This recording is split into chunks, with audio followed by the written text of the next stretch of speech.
Hi everyone, welcome to the Hairy Pony How-To series. Today we're at the beautiful Bonio Park in Melbourne. We're here today with Maddie Grocott. We're going to be showing you how to plait a horse.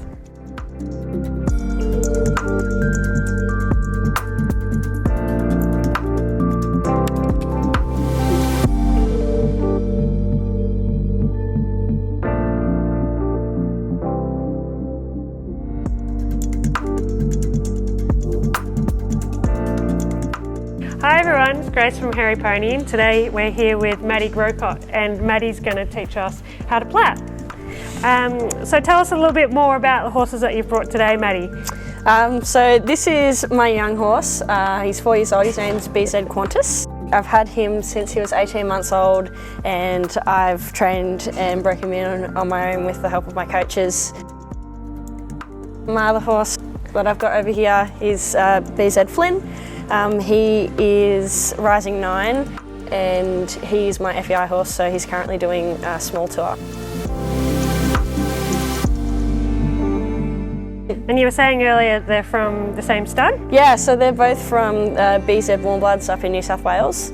So Bree bred both of these boys, and I got this one when he was 18 months old, and then I got Flynn when he was 3. He'd only just been broken in. So we first saw Maddie on Instagram. We were spying off some beautiful plaits that she had done for a competition. That's how we've joined this up today. So tell us, where did you learn to plait? My mum actually taught me how to plait about 3-4 years ago. I'm usually plaiting up like 2 or 3 horses every weekend because I'm competing most weekends. If I'm not plaiting up one of mine, I'm plaiting up someone else's or helping fix theirs or something. So I actually quite enjoy it. So you probably did a lot of plaiting at Dressage with the Stars. We saw definitely. some beautiful photos and videos of both horses there. What was that experience like? Oh, that was definitely an experience I'll never forget. I took my 4-year-old Q, and he rode in the 4-year-old young horse class and performed amazingly. We hit the 80 mark in our score, which I was absolutely over the moon with to get at such a big competition. So we ended up second in our first round, which qualified us for the finals. Our finals were still really good, but it was definitely a little bit tenser. The atmosphere was definitely a lot more to take in the big indoor arena on his own with so many people watching. But he still managed to end up 7th, so I was absolutely over the moon with that. And then I had my other horse, BZ Flynn, doing the Marcus Oldham Challenge, which is previously known as the Arkin Challenge, it's like pre-St George equivalent. Everyone goes in that's entered to do the first round, but it's only the top 3 horse rider combinations with the top scores that get to go into the finals.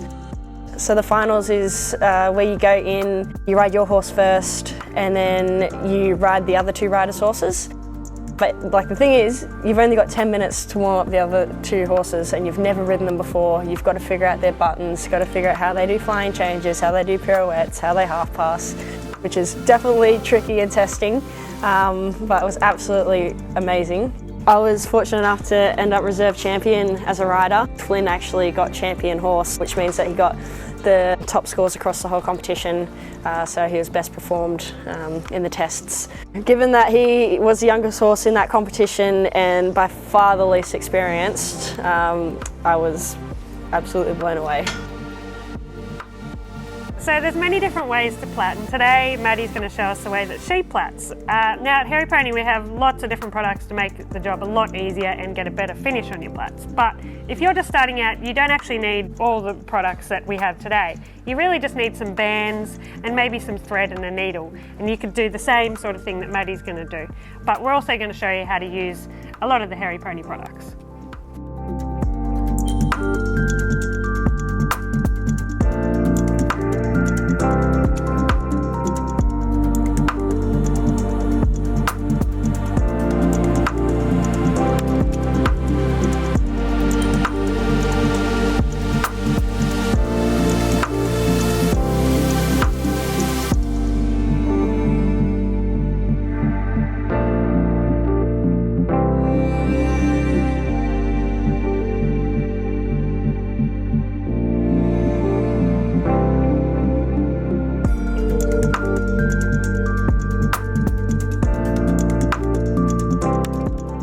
So first thing I make sure is that my mane is super clean so that there's no dandruff, dust, dirt or mud stuck in it.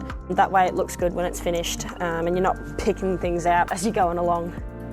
And I brush through the mane, make sure that there's no knots throughout it, and then I start parting the mane.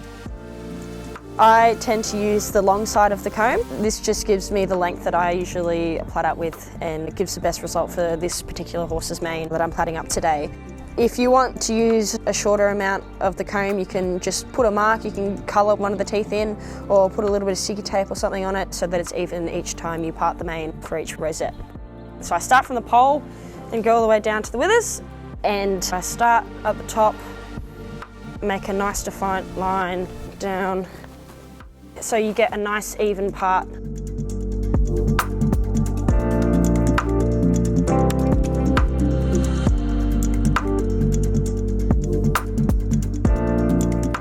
To start plaiting, I take the rubber band off and I usually put it on my right pointer finger. That way it's easier to grab for later. Then grab the taming wax and wax up that section that you're doing. So I go from the top, I do both sides as well as underneath because you often get a lot of fluff there as well. I then grab the comb and I go from underneath, sides and down from the top, just to stick that all together. So once that's all brushed in, I then part the mane. So 2 fingers through, make sure it's nice and even. And if it's not even, you can just pull your fingers through it again. Then I start plaiting. So I go from the right side, left, the middle. And I hold it in place with my thumbs. That way it keeps the plaits tight as I'm going along. Firm, but not too tight. If they're too tight, it does pull out the mane and it can be quite uncomfortable for the horse, especially if they've got the plaits in overnight. Once I get to the bottom of the plait, I fold that little tassel over to create like a little loop, and I hold it together with my thumb. You get your rubber band and put it over that little loop, and you grab your fingers and you just twist, put over, twist, put over, just like that.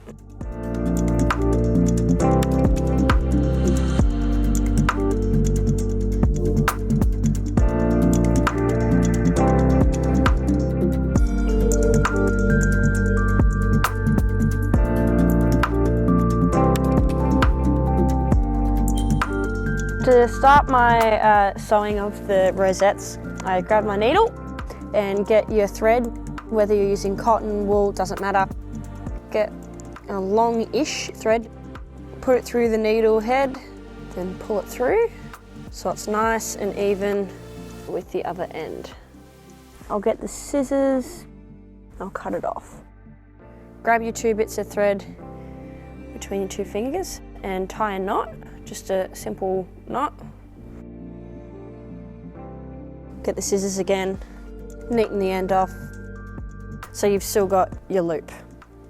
You then grab your needle, and where I've created the loop with the rubber band in the hair, I thread the needle through that loop, pull that through, and then I thread it back through your thread that you made earlier.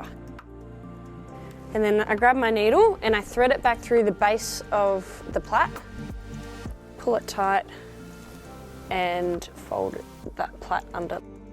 I fold the plait again, hold that there with my thumb, and then I grab my needle and thread and then start threading it back and forth through the rosette.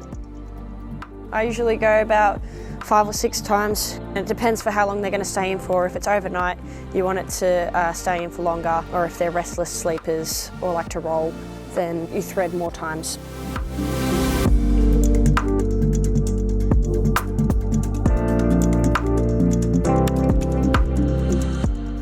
So once you've gone through, you finish at the back, get your scissors, and you just snip it off.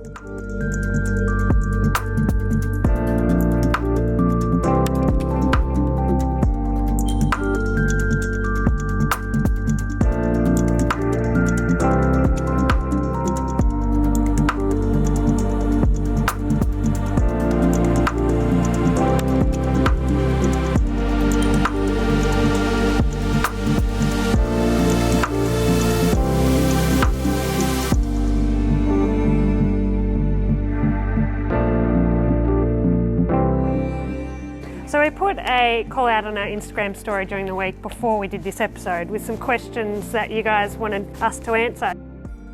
We're going to go through 3 of those questions and help you with your plaiting.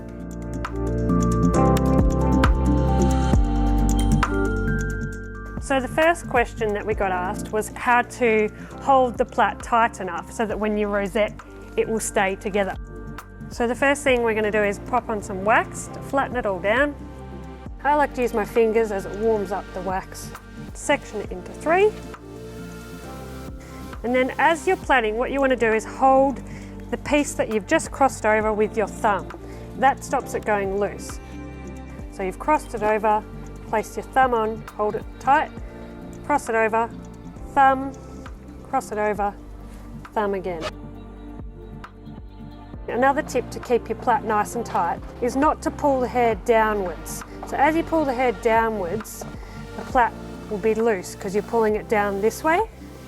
And then when you let it go, what happens is it pops back up and it's already loose. So as you're plaiting, make sure that when you're crossing them over, you're pulling it out to the side, not downwards. Out to the side to keep it nice and tight. Out to the side, out to the side. So when you get down to the bottom, you have a nice tight plait.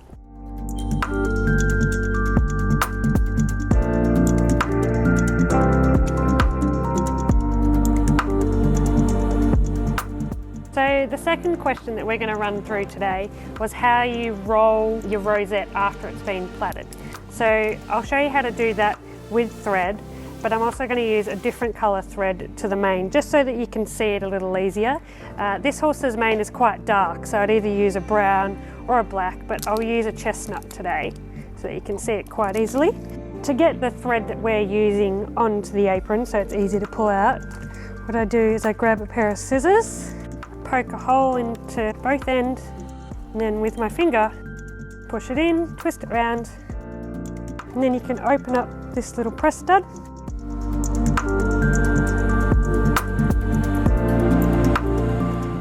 So I'm just going to put some thread onto my needle. I like to tie it onto the needle. There's all sorts of different ways that you can do it. You can tie it onto the needle, you don't have to tie it onto anything, don't have to make any knots, whichever way you prefer to do it.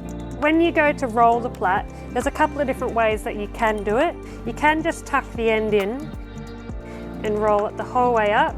Hold it between your index finger and your thumb and start to sew. The way that I like to do it, I put the end of the plait at the base of the neck. And I don't put the end of the elastic at the base of the neck, because what's going to happen is you're going to get that little tail bit's going to poke out to the side. So what I do is put the end of the hair at the base of the neck. Through the elastic is going to be my first stitch.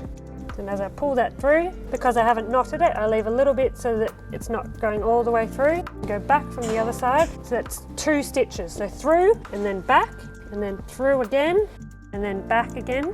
So I do 4 stitches down the bottom, so now it's secure at the bottom and it's folded in half.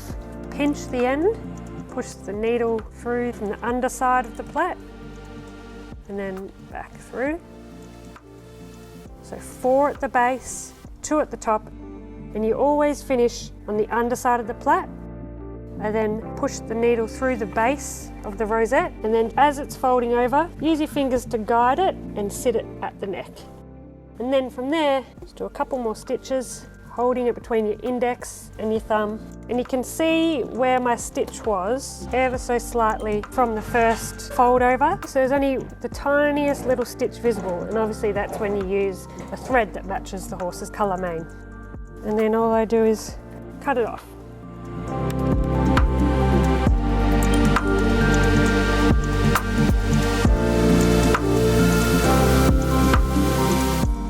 The last question is, how do you get the plait so that it sits into the neck rather than on top of the neck?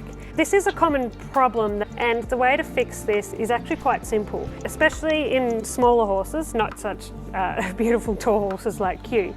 What happens is that you stand onto a step and then you start to hold the rosette and stitch it from up on top of the neck. And what happens is that from above, the plaits look beautiful, but as you step down and see it from eye level, you're actually looking at the underside of the plait. So what you need to do is do the plaits as you're standing on the step, but as you go to rosette the plait, stand on the ground, hold it where you want it to be, push it into the neck and stitch it from eye level. That way they'll all be even.